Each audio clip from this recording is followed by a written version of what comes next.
and Saturday is most busy for me, so it doesn't feel like the weekend, honestly. It's like the work week. All right. Alrighty. Three, two, one.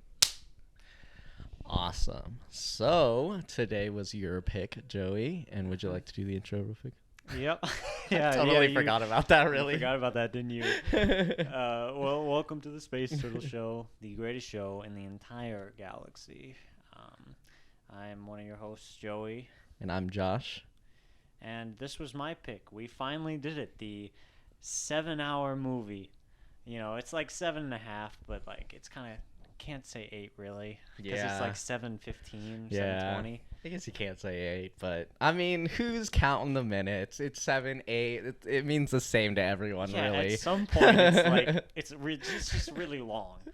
So the movie is called Satantango, and it's a Hungarian movie. By Bellatar.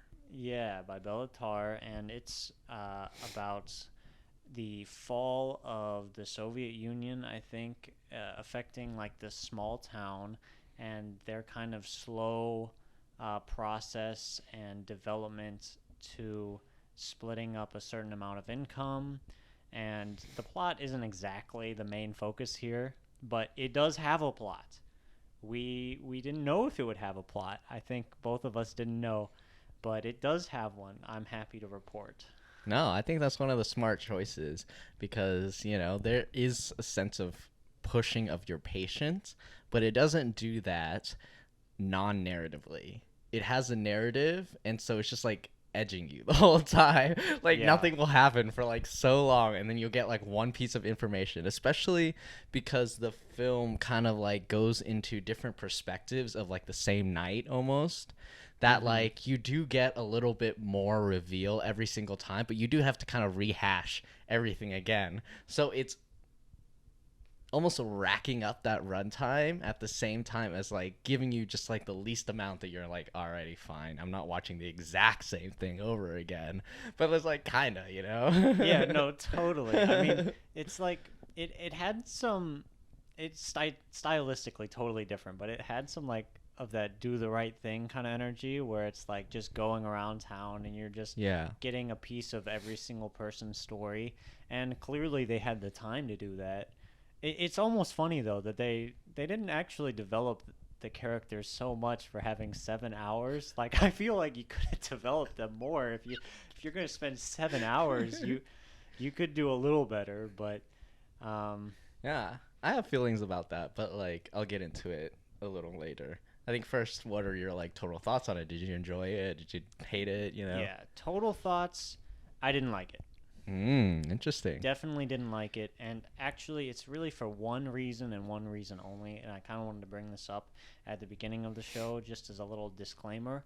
It has animal abuse True. in That is true. the movie. They Actually torture, like a kid is like torturing a cat basically, and it's a real cat, and he's actually like, I mean, so technically they had a veterinarian on set to, allegedly. yeah, allegedly. I don't know who this veterinarian is, because I can tell you that cat was not having fun. Like they were being very cruel to the cat, and like putting it in a net and throwing it around, and it was frankly disgusting. It was really distasteful. For me. sure. Yeah, no, it was so hard to watch. Multiple times I'm just like, how long is this gonna go? And I'm like, can we just skip it? I don't really want to watch this. Because it's like one thing to put your audience in like a place that makes them uncomfortable, and it's one to just make them watch something that's like really unnecessary almost. Yeah. I think the runtime has a lot to do with that, and that kind of circles around to my opinion about the whole film, is that I actually really liked it. I just think that the runtime serves a couple purposes that just weren't entirely justified of the entire thing. There's just like multiple of that in the entirety of the runtime, like scenes would go on for long times, but there is like not no reason for them to go on for long, but they would just test your patience each time. And especially for this one, you know, you could get the same effect by just, you know, obviously reducing the amount of abuse or just like using CGI or something like that. Yeah. But also it didn't have to go on for that long. Like you can tell that there are things that it's trying to say about the line of power and like the brother or sibling or something of the girl, like imposing on hers, or she imposes on an animal. But the longer it goes on, the longer or the more you just become like annoyed and frustrated at the director for having it go on for so long. Not even just because of the harshness of what it is to watch. I mean, that's just, you know, secondary to the fact that what it was like to be that cat. Like, Yeah, well, that's the issue. Is like they were really abusing that cat. Like that wasn't movie magic. That was just a Yeah. kid fucking with a cat, and you know it. Especially after like 15 minutes, and I know like every scene was very long in this movie, but you know, it felt like they gave us just enough of a plot for me to want more plot. Like if you're gonna do a plot, you know, or like don't do a plot. You're kind of half-assing both. Um, so there's a couple things, but there really are things that, from a filmmaking standpoint, I thought were beautiful about this movie. There was a lot of great stuff from this movie, but I don't like this movie for one reason, and it's basically that. And I feel like that's the only reason I need. yeah, no, I get that for sure. It definitely puts it down by a lot, which is so, I guess, tragic because I thought that the film was great.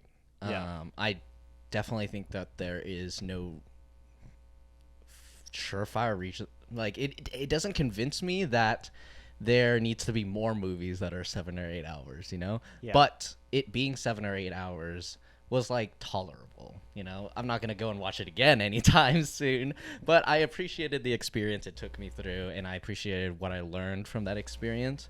And I think one of the biggest things we noticed is that it encapsulates the feeling of a book so well.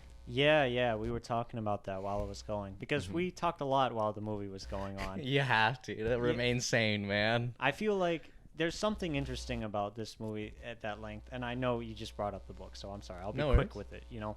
But if it's like longer than 4 hours, at that point the art needs to be made to to be in conjunction with your day-to-day life, you know. Yeah. Like you just have to be doing stuff while the film's going on because nobody has that kind of time, dude. Who has that kind of time? You know what broke my heart, man? What? When you got up that one time and I was like, oh, should I pause it? And you're like, nah, let it go. No, yeah, bro. We ain't pausing this shit. We're not pausing this movie. That's the most blasphemous, but I totally understood. When I stood up too, I'm like, yeah, no, let it go. we're fine. Like, Yeah. oftentimes, like people wouldn't speak for like 20 minutes, and that was just a normal occurrence. Yeah. And, you know, long story short, we definitely did not get through it without some drugs to assist us. No, we did not. I don't recommend you watch this movie sober because you would just hate yourself. I don't know why you would do that. Yeah. But anyway, back to the book stuff. Like, what do you mean by that?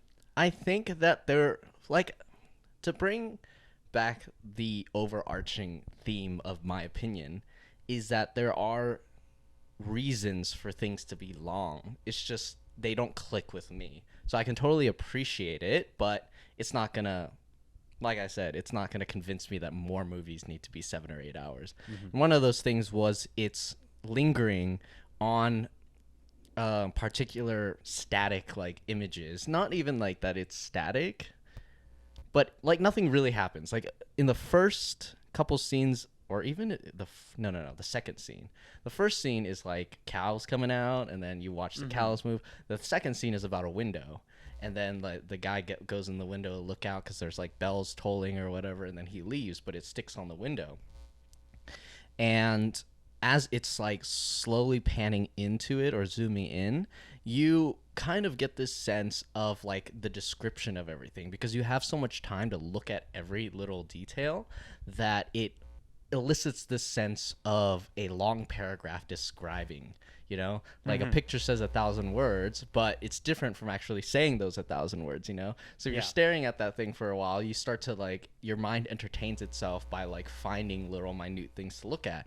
And I think that I haven't read the book, but if I did, I'm hoping to find these long takes be correlated with large descriptions in the book. Because, I mean, why else would he just look at a window for a really long time? I want to say that in the book, it's like describing it in some way. And although he doesn't have, or he doesn't want to like narrate the description or something like that, the effect is still there, Yeah, and you know what's crazy also is like that book that this 7-hour movie is based on, it's 300 pages. That is a short book. Yeah. Like, it's a short book. You could probably read it in the time it would take to watch this movie. Why? Why would you make a 7-hour movie out of a short book? Like, what? I expected it to be at least over 1,000 pages. Like, oh yeah, this warrants a 7-hour movie. No, it was like a short book. Yeah, that's why I'm so much more convinced that it's really faithful to the book, because I bet these like large 10-page like descriptions of things are just like a straight 10 minutes of you just staring at one thing, Yeah, that's what we have to hope, right? We have to hope this wasn't in vain. Yeah. No, I've read some reviews about people who've read the book as well, and I think that honestly there's a lot of respect for the movie. In terms of the book, I wouldn't say it's like one to one or anything like that. There have been comments that the ending was made better in the movie, and like a few things where it's more clear in the book. But I mean, that makes sense because if you're telling a story visually, then it's gonna be a lot easier to be ambiguous than it is to like be in a book where you can be in everyone's mind and everything. Yeah.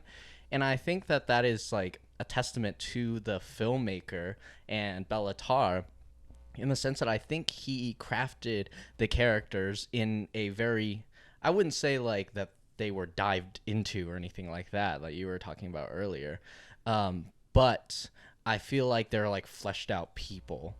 And without the use of being inside their minds, he was able to display these people and their like struggle and everything like that. It wasn't lost on us, Yeah, and I think actually, I do have to disagree with you slightly about the long staying at the long shots, like, because that was my favorite part of the movie, kind of because I like the way that it stays for so long that your brain populates it with like whatever you're thinking or like what you think the character might be thinking, but like your thoughts, like even if they stray away from the movie, are like impacted by the movie.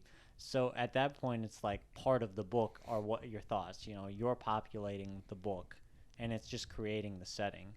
And I like that idea. I always like it when movies do that. Most of the time they're shorter movies, like you can do that in 2 hours, but I appreciated it with this movie. It didn't need to be so long, there's some scenes that go too long, but I honestly felt like the parts where they were not talking were better than the parts when they were talking. Yeah, I don't think I disagree with you. I'm not sure exactly what I said that made you think that, but I just got roasted. No, I was just wondering if you had like I thought that you didn't. I thought you said you didn't like that part, I guess, for some reason. I think like it's kind of a little complicated. Like it's a testament of the 7-hour that it works to me, and I think that that's great. The fact is, it wouldn't make me want to emulate it, and I think that that's my crux with the whole film. And in that sense, I love the film. Just this tiny little thing is like keeping me from like falling in love like totally, Yeah. It does what it tries to do effectively, but it doesn't convince you that is like something that is necessary, you know? The 7 hour, 8 hour movie has its great moments of stillness and diving into the character's thoughts, even though they don't think out loud. But could you have done that in a 2 hour movie as well?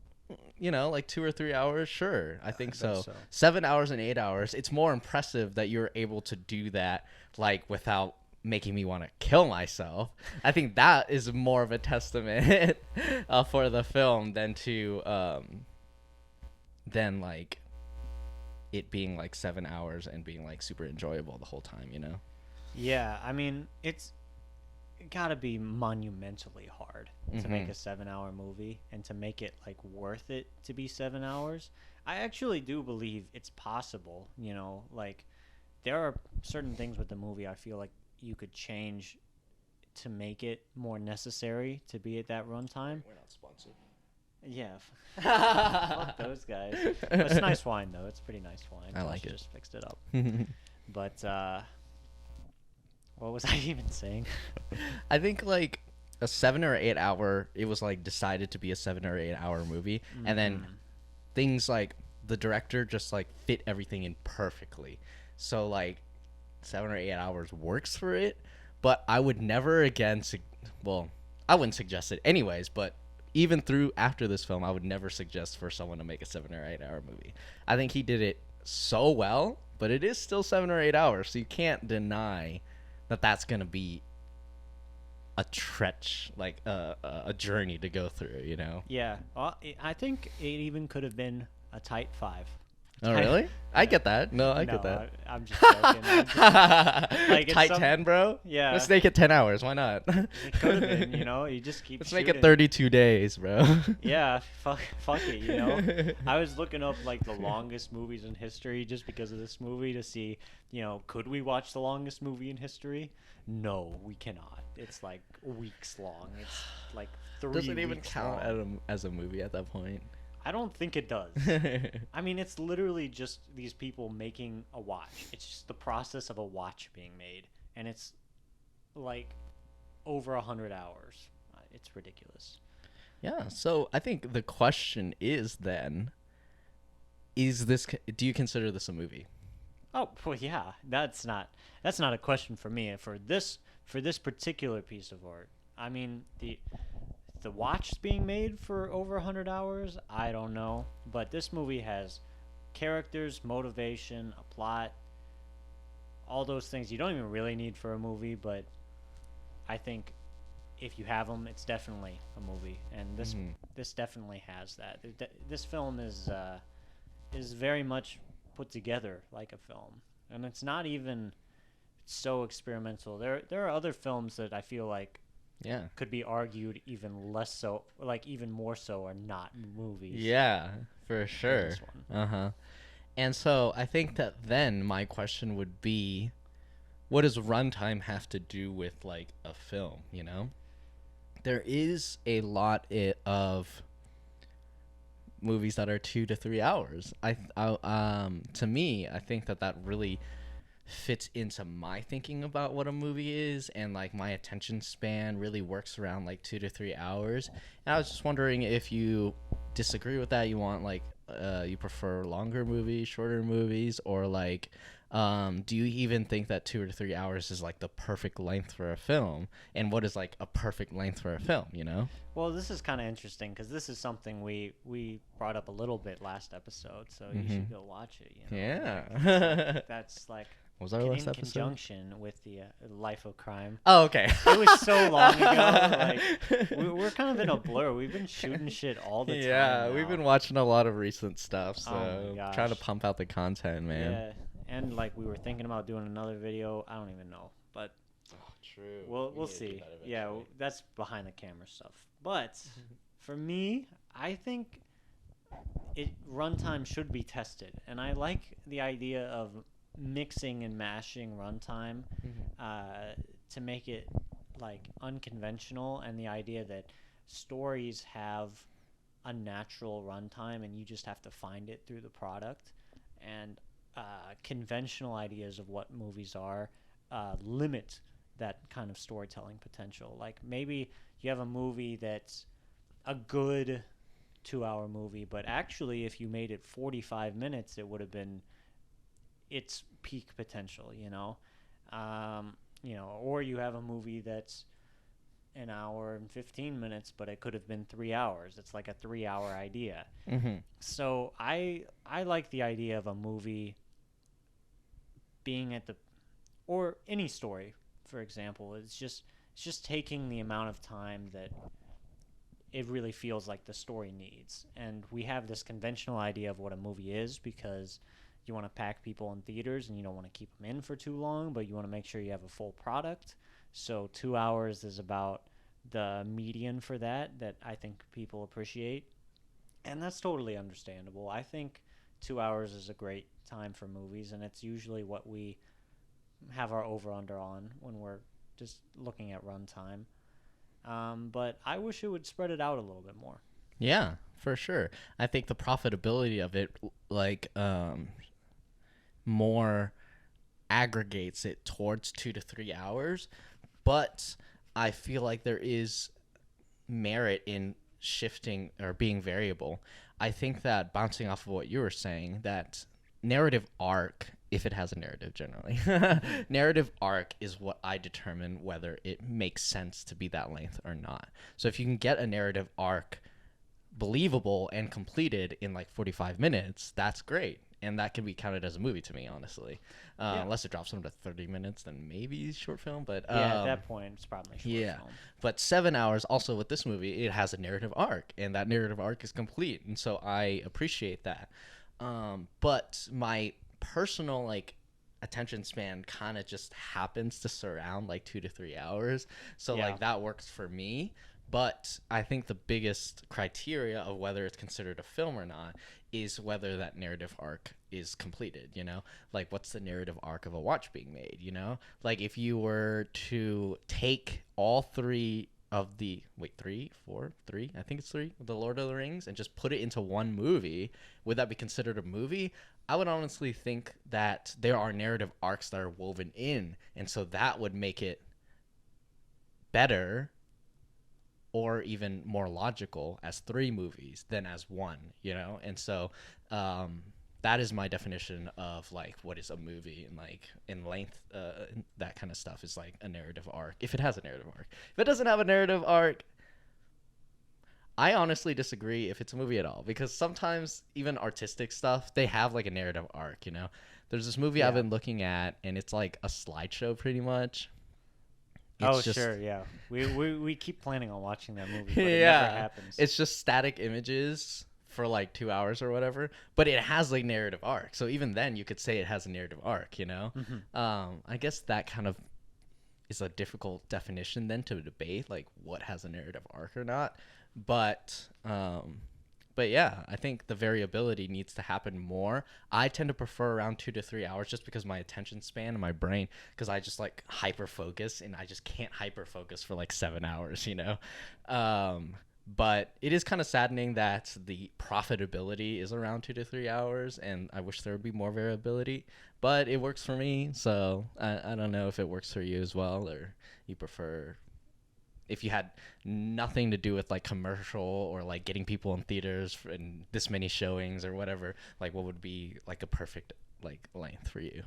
Whoa, my glass is full. Wonder how. Would you look at that? I don't know what happened. But anyway, yeah, I love that you bring up Lord of the Rings, because I think that's a great example in the way that everyone who watched Lord of the Rings, everyone who's a big Lord of the Rings fan knows that the extended editions are the best. Yeah. And in that essence, it's if the movies were really at their true storytelling potential, they would actually be 4 hours. Yeah. The real true product would be longer even. Yeah. And I think that would have added more to it too. Exactly. So if it wasn't for commercial or marketing purposes, the story would have been the length it wanted to be, which is 12 hours as opposed to 9 hours. Uh-huh. Which I can totally understand why no one would want to watch 12 hours. Not no one. There's a lot of Lord of the Rings people out there, but I'm with you guys. But it wouldn't have been the astounding success. It would have been a niche type thing. I mean, maybe it would have made $500,000 instead of $1 billion. But at that point, like, just make the art the way you want to make it. But anyway, I think a big thing that's happening recently with our technology and the way art is changing, though, is streaming platforms are making it easier to change your runtime and mess with this kind of formula, because it's more about clicking the video. Like, it's not like a box office ticket anymore. You're not sitting in a theater. It's not the same kind of event, and because of that, artists are more free to do what they want to do and tell the story they want to make. So it's actually a pretty exciting time as far as a lot of things, but on this topic of discussion, runtime, you can mess with runtime, or you can take a 7-hour thing, turn it into a TV show or something. Yeah. Like, I just finished the Kanye documentary with Tommy, and it's like 7 hours long, but you split it into 3 episodes. Fuck it, put it on Netflix, and now everyone's watching it. Yeah, I think that goes back to narrative structure, because if it is, what is the difference between a show and a movie? Is like, even though there may be 7 episodes of 1 hour length, every episode has like its own narrative, well, hopefully has its own narrative arc, and that builds up to like a 7-hour like overarching like arc. But if you were to split Satantango into 7 episodes of 1 hour, like, literally nothing happens. It would be a lot harder. You would be really confused, because you would kind of forget things like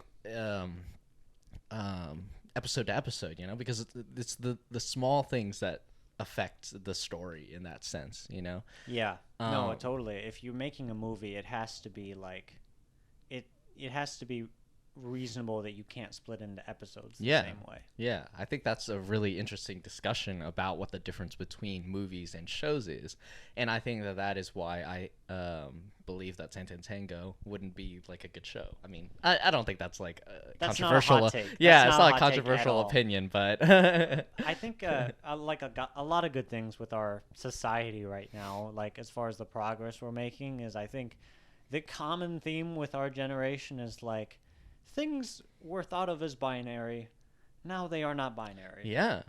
That's literally everywhere around us. It's like, this is binary. And we're like, is it though? And that's with like every single concept in existence. Yeah.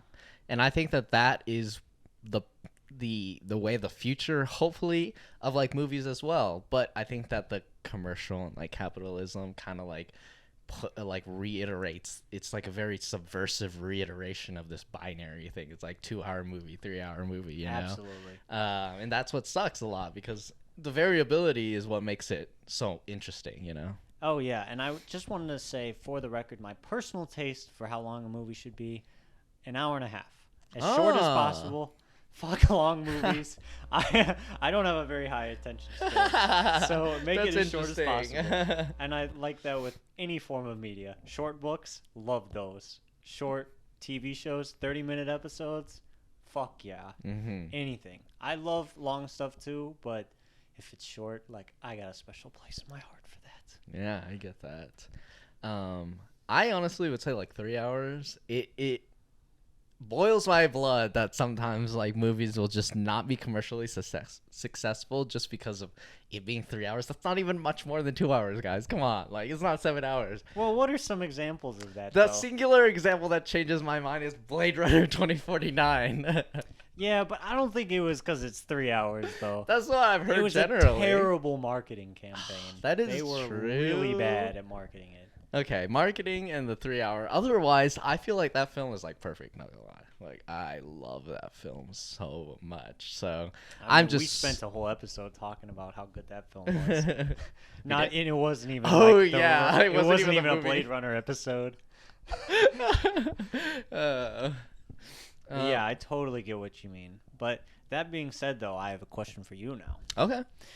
Is, like, with the runtime taken into account, all of that, how did you feel about the style of this movie? Like, kind of the surrealism aspect, or like, the black and whites, the kind of movement of the camera or lack of movement. How did you feel about, like, the direction and stuff like that?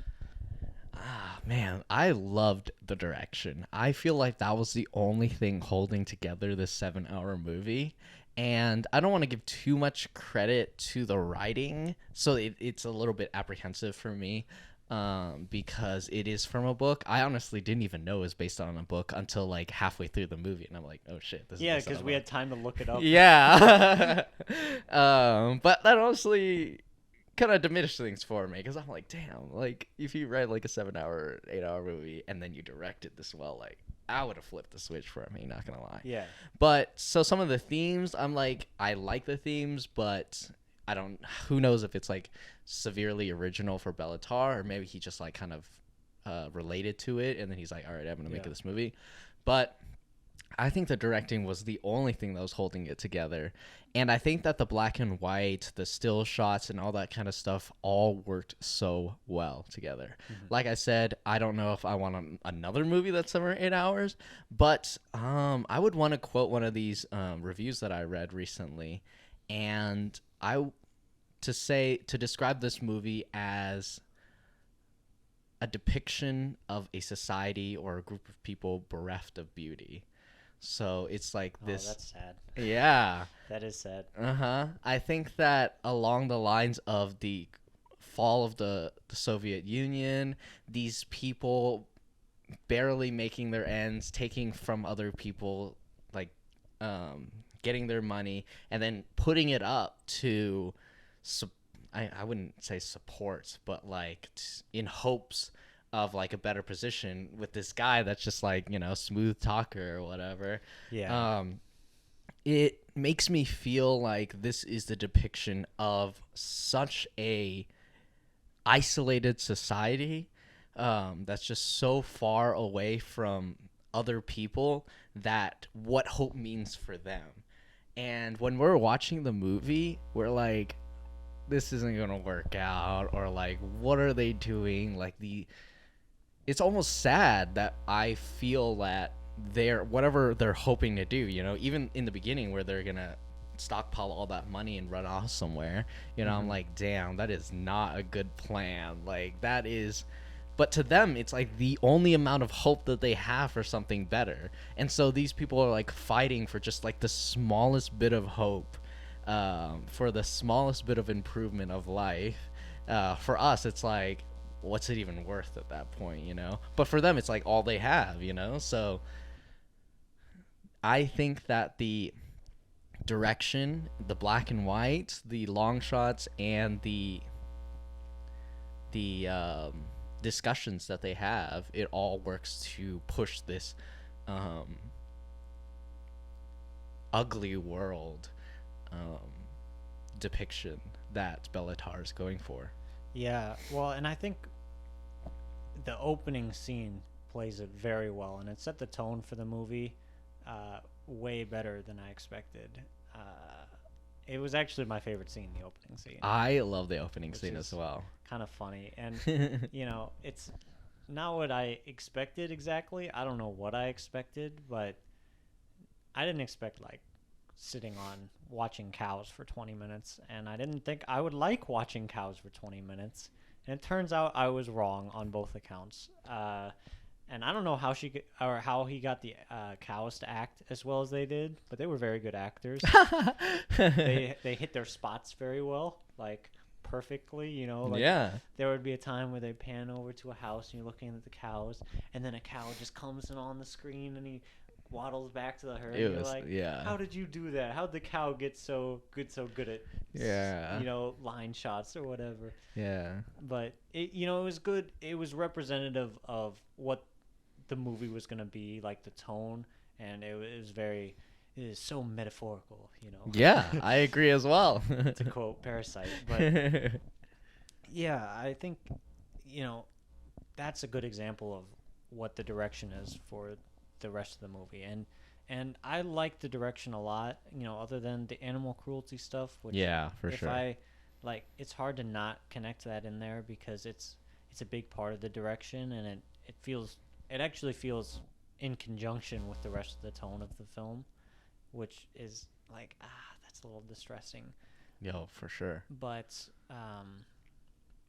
other than that, there's a lot of great direction, a lot of surrealist hues that worked very well, and There's a lot of still camera, there's a lot of scenes I just remember very, very vividly, like when they're all dancing at well, they do the Devil's Tango. Yeah. Yeah, if Yeah. you want to explain that. I mean, just You're the like one a that told fact that I finally learned after a long time, like halfway through watching the movie, is that Satantango translates to Satan's Tango. So I have no idea why my dumb brain was like, "Oh, Satantango, that's like what, the name of the city or something?" That's the title of the film. Yeah. But yeah, I mean Satan's Tango, and I honestly think it's such an apt title because it's like dancing with the devil in this like very small society or this little group, there's almost a depiction of there's no other partners, and it kind of emulates that female character's dance with the dude. There's this like glasses dude or whatever. He's just following her around, and he was just Yeah. dancing with her, and she just wanted to dance, and so she wasn't gonna stop dancing, but he would just like follow her everywhere, and there's like no other partners. And to go back to the it's all metaphorical thing, I think to get really pretentious into it, I feel like there is a lot of like metaphorical things, and obviously this isn't completely Bellatar, some of the book as well, but the cows in the beginning, they're released a little bit. They get they have sex a little bit here and there. Oh yeah, they just every once in a while a cow just hops on. Like, Yeah. Oh no. And then they get moved around. It's almost like this little bit of freedom leads them to the slaughterhouse, and this little hope that they have moving outside of where they're used to is like this little hope that this group has, and although I feel like, in my personal opinion, in the cynical opinion that I have, that it's just going to lead them towards like a really dark path, even though this is like all they have to hope for. It's like that dance. It's like it's not like they're choosing to dance with Satan. It's like there is no other partner. And in that dance where she's like trying to dance around, people dancing is like an impulse. People want to hope for something. People want to like look forward to something.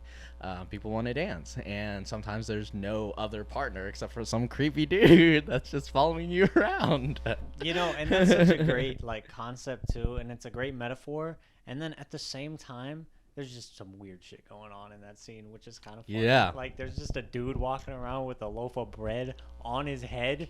Like I don't know So what that goofy. metaphor is. Yeah. Like I don't know, like, we should make a conspiracy video about the metaphor of the bread dude, because that was the most interesting part for me. Just watching that guy go, and then he changed the direction of the bread, and I was like, whoa, you're breaking my brain right here. You changed the direction Yeah.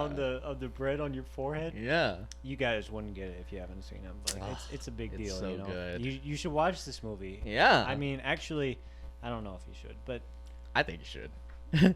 like, you should at least watch the scene with the bread person. Yeah, and I think that kind of emulate. I want to say that there's a lot of influences in this film, and I know that there are gonna be like unnamed influences. But for me, watching it from the past that I've seen movies, there's a lot of things that are not influences to the film, because I'm not really good at time frames and like blah blah blah, but a lot of things I see that are in other films. Like the dancing scene felt very David Lynch to me, Yeah. because like the music just doesn't follow along with what they're doing. There's no effort to make it diegetic, Feels like old school Lynch too. Yeah. Like 80s Lynch. Yeah, like Eraserhead type thing, Yeah. because like he gets the what's it called, the xylophone? No. Oh, the Yeah, the air one thingy. Yeah, I whatever. can't believe I can't think of that. he's like pulled around sometimes, and like he's obviously not playing at that point, and the music still goes on. And then there's this guy that's just holding his head, bread on his head, and for a fat minute I'm thinking like, oh, it's like tied on there, that's like sticky or something like that, and then like falls off, and then he puts it on like this, and I'm like, oh my god, this guy just like had it balanced on his head for straight like 10 minutes, just like walking around. That is insane. That's so surreal. Oh, like, yeah. it's so funny. Well, and like- the more you look at the scene, the more you notice the people around, and you're like, Yeah. what is going on here? You know, what is going on here? What's in this corner? What's in this corner? Like, it's everywhere, and I think actually it's the one of the best scenes in the movie for sure. Yeah, it ties back to like, feeling like a novel, because you're just watching the same thing for so long. You start to like pick up on each character, and it forces you. Like in the book, it's like, this is this character, and he's moving around like this, and he's thinking this and whatever. And then this is another character. But in this movie, it's like manipulating you to voluntarily do that. You're watching one character, and then you get kind of bored, so you're like, let me just watch another character. And so you voluntarily watch all the characters and what they're doing. And I think that's something that more filmmakers need to do, as far as when you're making a product, is like, everyone says show don't tell, show don't tell, show don't tell. But I think a lot of directors feel like they need to do too much in a scene, when you really just need to point the camera and shoot sometimes. Yeah. I think that they filmmakers need to trust in ensembles more too, because I think that there's been a prevalence of single character or double character studies, like Joker, one character. Sure. Even Columbus, two character, Drive My Car, a couple characters. It's like they don't want to leave the reins off of their own hands. If you have one or two characters, you can focus all of your energy on exploring those characters. But the trust it takes to assemble an ensemble of actors and actresses, and then just like shoot them, and then having them embody those characters for the audience to see, I think that that's one of the most powerful things about this film, is that it treats all of its characters equally, and there's so many. And for like 90% of the movies, I have no clue what any of their names are, really. Yeah. I actually stopped paying attention a little bit around hour 5. It kind of lost me. So, but I think that's the movie's fault. I don't think that's my fault. Yeah, I mean, they like reference other characters, and sometimes it's really difficult, but in the visual sense, it allows every single one of them, and it trusts every single one of them to embody their character, and for the audience to pay attention. And I feel like that helps rewatchability, because even in one moment you can watch one dancer and then you move on to the next, and maybe you get through all of them, but you don't get through all of them the whole time. So in a next watch, you can start with this character instead, and then like move on to this character. Yeah. Although I don't know how many times I'm gonna rewatch this movie, but Well, I mean, this movie gave you about 3 watches worth of scene time, so you can watch it all. I mean, a lot of movies, actually every single other movie, would have cut the scene off shorter, but not this one.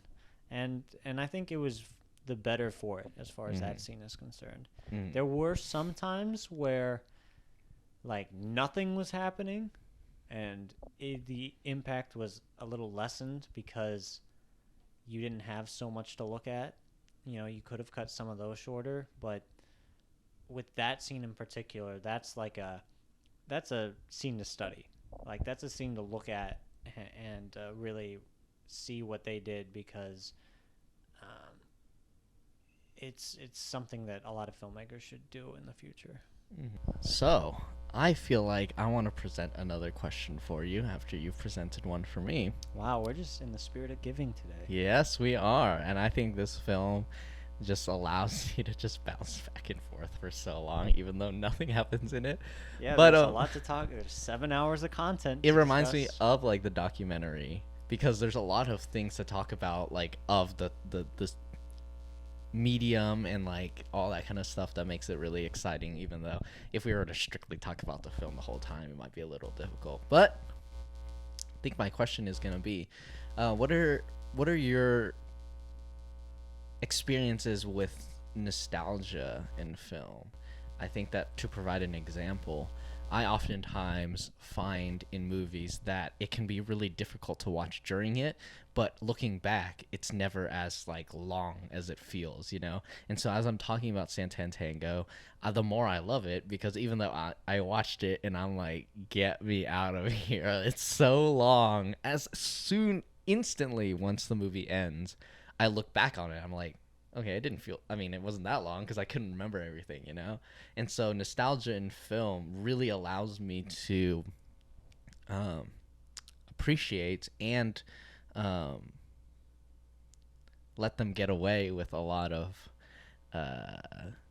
attention destroying like things, you know? Well, by nostalgia, I guess, do you mean like 1 week old nostalgia or like 5 year old?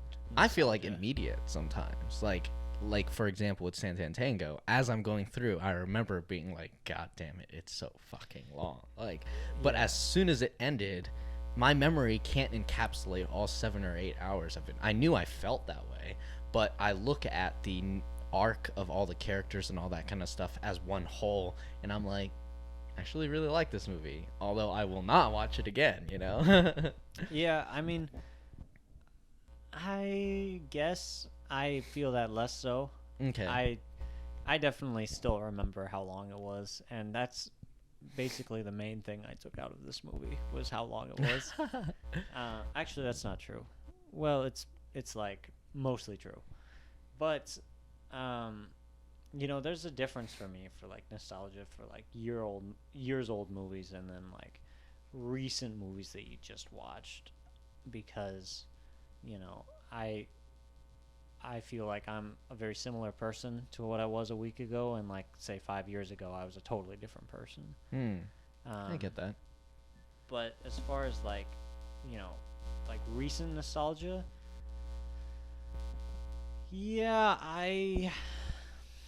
it's kind of a hard question. I never really thought about it before. Actually, it's a good question. Yeah. I'd say I don't feel much nostalgia. Yeah. But never mind. I changed my mind. Because I'm thinking about the Batman movie we saw last night, and I'm already nostalgic about it. Yeah. I See, it's like the again. experience, you know, even though when you're sitting through it. Although, you know, you can't say the Batman wasn't entertaining the whole time, generally. Yeah. But it's like that whole thing where you kind of look back, or maybe I just kind of bury these types of negative feelings, and I just look back and I'm like, oh shit, that was actually kind of fun, you know, overall. And I'm also the type of person where you like drag out and you're like, let's do this, and I'm like, no, it's not. And then like afterwards I'm like, okay, I guess that was okay, you know. I appreciate the experience. Like if I had told 16-year-old Joey that I'd watched a 7-hour movie, he would be pretty fucking impressed with me, you know, because like it's just a great kind of, as far as like film criticism is concerned, watching a 7-hour movie is a great learning experience to understand what that even means, what that encapsulates. Yeah. I've never watched a film. I mean, maybe the longest film other than that is like a little over 4 hours that I've seen. So it's a huge gap. It's a huge difference, and that I'm nostalgic about already. Like that feeling of, it almost feels like we did something. We achieved watching a 7-hour movie. Yeah. And that is a positive memory for me, and that definitely impacts the experience as well. Mm-hmm. I think what I was trying to like go for with that opening question is like these amounts of time that can be deleted with memory, you know? And so there's this great metaphor and symbol that is reintroduced with the film that I kind of almost forget that it's been 7 hours, and that is the window. Yeah. The window at the beginning is open, and it sits on there for a really long time. And one of the closing scenes, or if not the closing scene, very close to it, is a boarding up of a window. And, you know, if I were to be presented with the choice, hey, do you want to watch a movie? It's going to be 7 or 8 hours, and it's going to open with a window, and it's going to close with the window being boarded up. Would you watch it? I'm like, no. But after I watched it, it's like, wait, that's kind of good, you know? So it's just this like weird little perspective that I experienced with this film. And I kind of want to ask you, even outside of this film, that metaphor of hope. Watching the whole film and the hope that these people have, even though it's almost like cynical and there's no reason to and all that kind of stuff. Is there's the dichotomy between the people who hope for something better even though they're led to the slaughterhouse like the cows, or a person who's stagnant like the doctor and just gonna sit and drink all day long and he's gonna board up his window, you know. So in this society bereft of beauty, what do you think is the best way to tackle that darkness, I guess, that powerlessness? Do you think that it's best to just hope for something, even though it might most likely will just trust in this random smooth talking dude, even though most likely he's gonna steal your money and leave, or just like sit in and just drink and just watch people and just board up your window eventually, you know? Well, I have a lot of thoughts about that, but you know, I think one thing in particular to notice about it was the age of the doctor versus the age of everyone that followed him. The doctor was a lot older. That is true. He had not as much life around him. He was like, you know, fuck it. This is it. Like, I'm kind of old. Like, I don't need this shit anymore. I'm done struggling. Like, I'm just gonna drink. I'm gonna just die. Like, and that's a vibe. Totally understandable. Yeah. I'm not old yet. You know. I am. I guess, you know. Fucking ancient, can't you tell? Yeah. Yeah, you're like fucking 35. Yeah. You know, you think you're 22? No. But anyway, like I have the need to do something. That's just kind of part of my personality, is like I always feel like I need to do something. I don't even know what it is. I just have to do something. Like abuse a cat? Just kidding. Yeah, you know, that's what I do. It's just shit's bad. Let me go punch a dog. Or something. Yeah.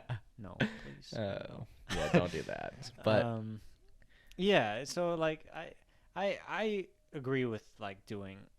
I believe you should do something. You absolutely have to do something, and especially when you have more life ahead of you, you feel like you have something to prove still. So. yeah, and that's what I'm saying. It's their journey is so narrative and so human that the way it's presented really contrasts that, you know, the length that it takes, because it takes a long time for people to bet on anything. And I don't think film really shows that much, except for in this film. And the fact that we get to see this really shady person, we get to see the such small amount of money that they make, that they're trying to like gamble all away, you know, and we get to sit there and we're like, wait, this stuff is so dumb, but like, Yeah. but like what you're saying, the need to like do something, you know, in this society that's so outside of everything during the fall and during everything like that. It's such a dark depiction of the world, but it's really realistic too, you know? Yeah, and I think it does a really good job with that. I want to bring up one more thing about like the shady guy though, because like, you know, he was in cahoots with like a cop or whatever. Yeah.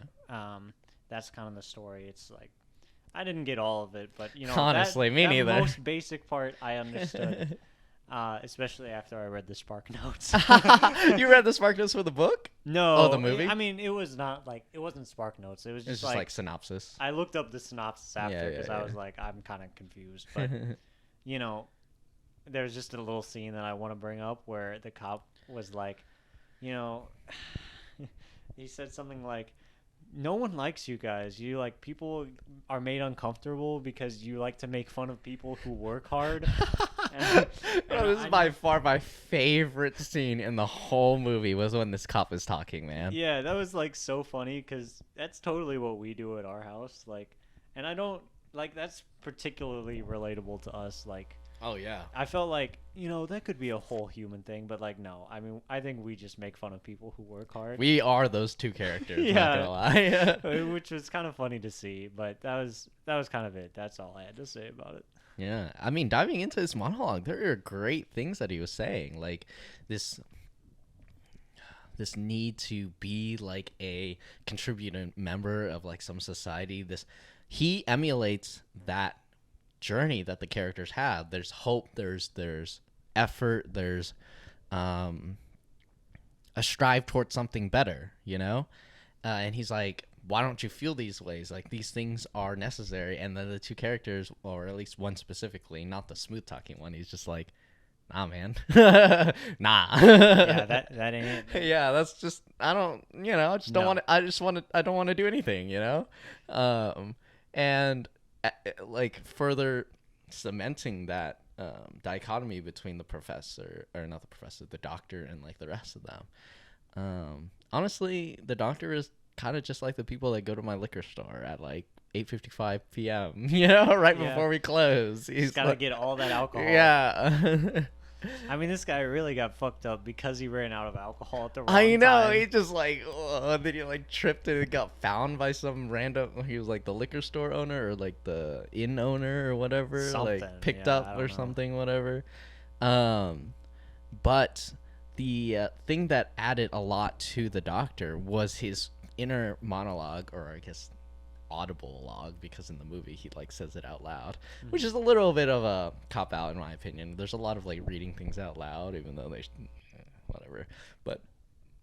But he notices a lot with all the characters. Yeah. And this like watchful eye almost leads to him isolating himself, and that's like really tragic in that opinion. I think there's another thing I want to bring up, is that I read this a little bit too, and I don't want to say this in like a mean way or anything like that, but I think it was an active choice not to include any physically attractive or like physically like Yeah, not in a mean way. But these guys were fucking ugly, dude. But there's no Fucking like ugly. Hollywoodization of like this society, and I think That's that yeah This wasn't made in LA, that's for yeah sure. and I think other people notice that as well, which is why I want to bring it up. But I feel like there's no glamorization of like the sex that the girl has, or the woman has, with multiple partners. And there's so many times where she's like putting on layers after like having sex with someone and that kind of stuff, and there's nothing glamorous about that either. So yeah, if you want to watch a non-glamorous movie about what hope and the lack thereof of a society that's on the edges of the world, then this movie is perfect for you. Yeah, and you want to make sure you watch that for 7 hours. Yes, sir. 7 hours. I think as far as like the beauty's concerned, though, it's a big topic as far as like philosophical discussion. I think a lot of philosophers talk about beauty a lot, and It's an important subject. Yeah, the idea of beauty and its like kind of essence. And you're right, as far as like both in looks and in just situation and perspective, like there weren't a lot of beautiful perspectives either. Yeah. As far as this whole thing, there were a lot of weak-minded people, Yeah.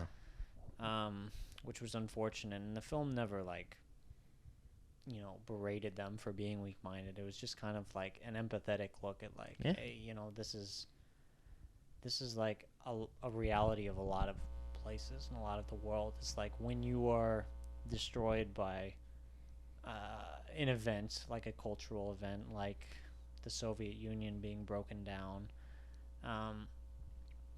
A lot of these things can happen to you, and it's not a beautiful place. And it ties like economic success with beauty at that point. And it's a very relevant topic because it's true for our society. That's just what we do. Like, economic success is beautiful to us, is what we've decided.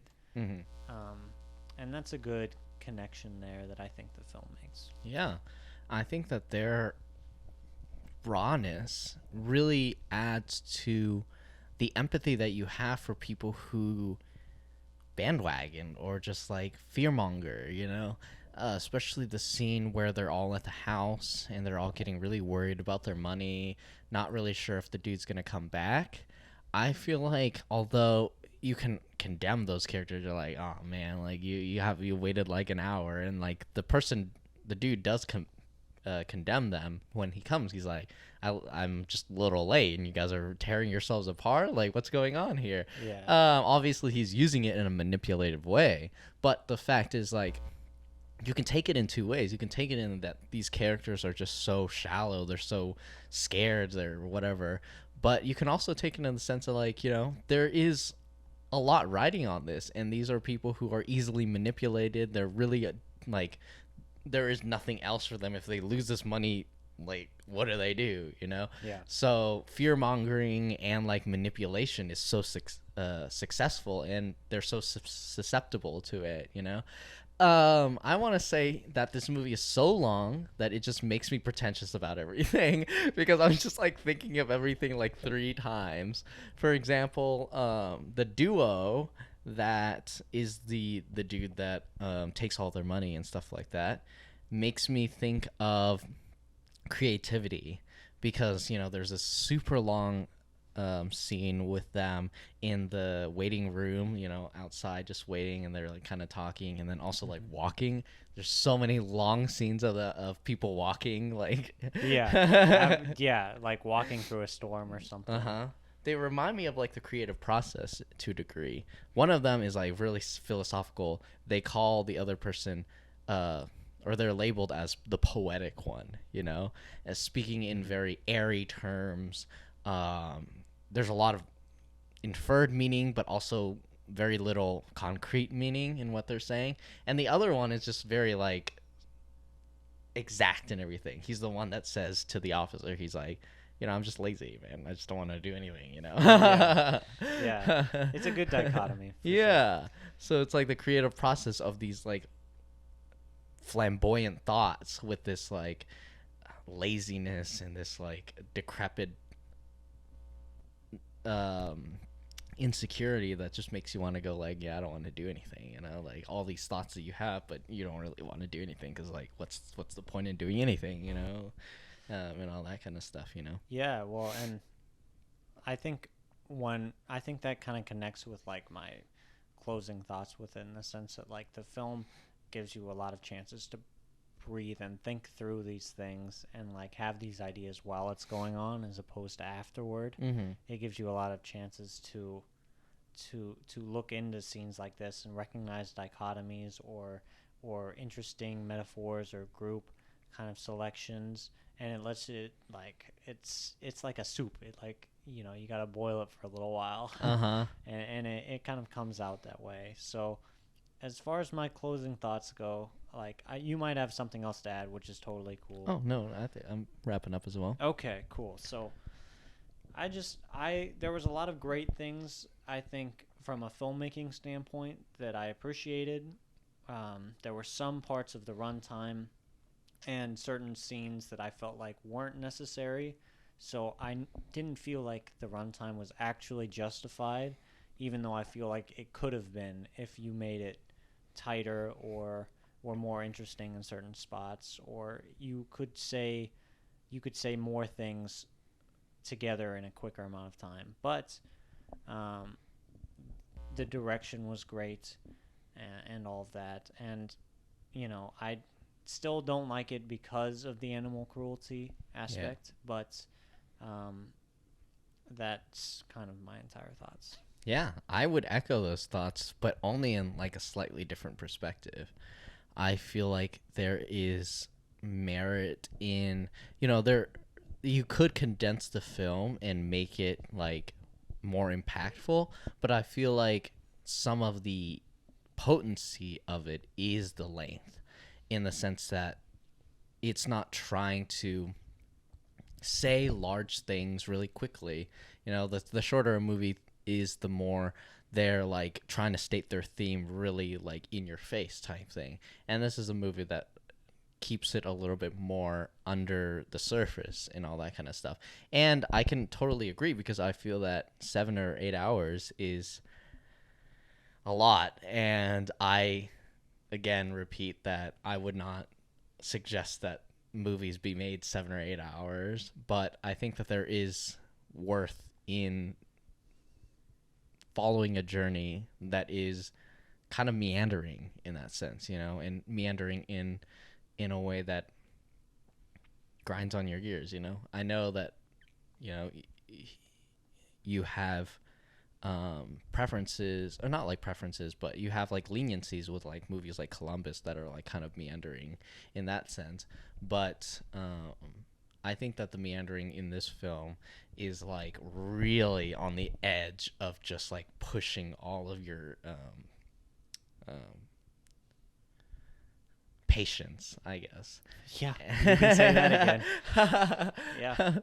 And so if you were to release another 8-hour movie, I'd be like, this shit, but because it's just one, I'm like, this is recognizably a effort that is historical, I guess. Mm-hmm. Yeah. Well, just don't do it again. Oh, yeah. They've made movies longer than this, though, like narrative movies. But I like this one. I don't know. I haven't seen the other ones. What if you watch another one, you're like, actually, this one was good, too? Maybe? No. Maybe I'll watch the other one, and I'm like, all right, they're both shit now. I hate them both. now I hate every 8-hour yeah. movie. Yeah. Because it gives me this nostalgia of like, wow, I actually watched an 8-hour movie. So maybe that like kind of seeps into my thoughts. I think you have that syndrome where kidnapped victim loves their kidnapper. I think that's what you're experiencing right now. Yeah, you know who kidnapped me? Joey. By suggesting this movie, he forced me to watch it, and now I like it. So he's manipulating my brain. He's in there, man. Yeah, I'm such a good gaslighter. I don't even know when I'm gaslighting. That's my secret weapon. But anyway, I guess that's our closing thoughts. So, you guys, if you're still here, thank you. That's incredible, Yeah. Thanks for sticking with us. You should like, subscribe, comment something about us, Say if you watch this movie. Like, I want to talk to people who watch this movie. That would be really insane. Cool. Yeah. People who watch Satantango, like... and I should have gotten the name because it literally, if you split it in half, it's Satan Tango. Yeah, I don't know why I'm so dumb with it too. I'm like, what is going on? But anyway, yeah, subscribe, whatever. And Josh, you wanna say what our next film is though? Oh yeah. All right. So this is gonna be totally irrelevant to times or whatever. It's gonna be this weird art house movie. I'm just kidding. It's gonna be Come and See, because we have our criteria now, and I've been meaning to watch this movie for so long. And it's about a Russian soldier who is fighting at World War II, and the heinous things that he endures, and the destruction of the beauty of innocence and everything that he represents as a young kid.